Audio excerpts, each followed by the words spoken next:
professional wrestling and my guest at this time, Rino, I have to say to you, I look at the internet, I look at the result sheets. You are busier now, I think, than anybody wrestling. Every promotion, every wrestling center in the world, Rino is on the card. You know, I'm very blessed, very fortunate to have had the career that I've had. And, you know, and I continue to go out there and perform for the fans. Definitely staying busier than I've ever been. And very blessed because I like to get out there and interact with the fans. And, you know, and I'm just on the road, you know, turning and burning. Let's talk a little bit about the independent wrestling scene. You, of course, have had runs with the WWE and with TNA, and I mean, you've been literally everywhere.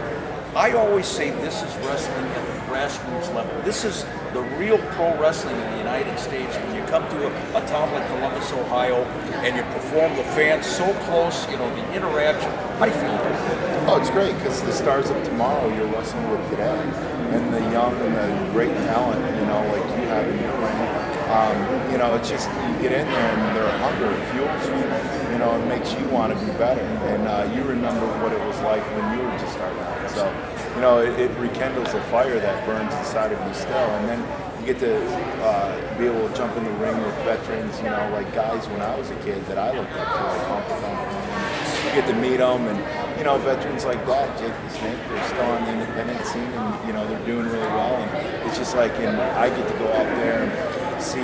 I'm kind of like in the middle. I get to see the guys I watch wrestling and the young up and comers. So, and then you know, it's great, especially for me, you know, at my stage of my career. Well, you're certainly a very sought-after talent in this business. There's no question about it. Here in Steel Domain Wrestling, of course, we've had an opportunity to watch you in the ring, you know, roaring the hell out of people several times.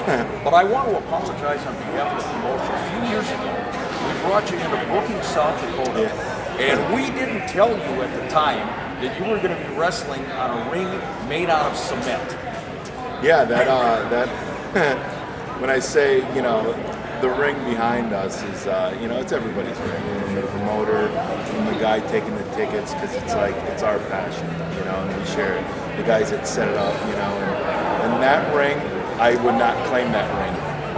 That wasn't my ring. That wasn't your ring. No. Because I would have some other words for you at this moment. But yeah, it was definitely, but you know what? The show went on. We went out there and we worked our butts off, everybody. And, you know, we worked with what we had.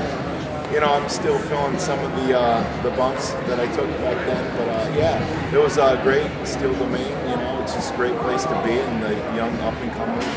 You know, it's just well, that night it wasn't a great place to be. And as I recall, you know, you didn't spend a lot of time in the ring that day because it was you and Abyss, and you basically took it all over the city of Brookings, South Dakota. I mean, you left it all out there. Yeah, we did, and I mean, the beating Abyss gave to me, I think I would have rather been in that ring that was made of cement. You couldn't tell it was made of cement, but yeah, it was, yeah, definitely we tore it up, and Abyss and I, you know, several times, but that night we really tore it up. You sure did. And ladies and gentlemen, here in Steel Domain Wrestling, we are so delighted to have Rino here. Anytime we can get a hold of this guy, and again, very, very busy. You got to kind of stand in line to get your name on the dotted line these days.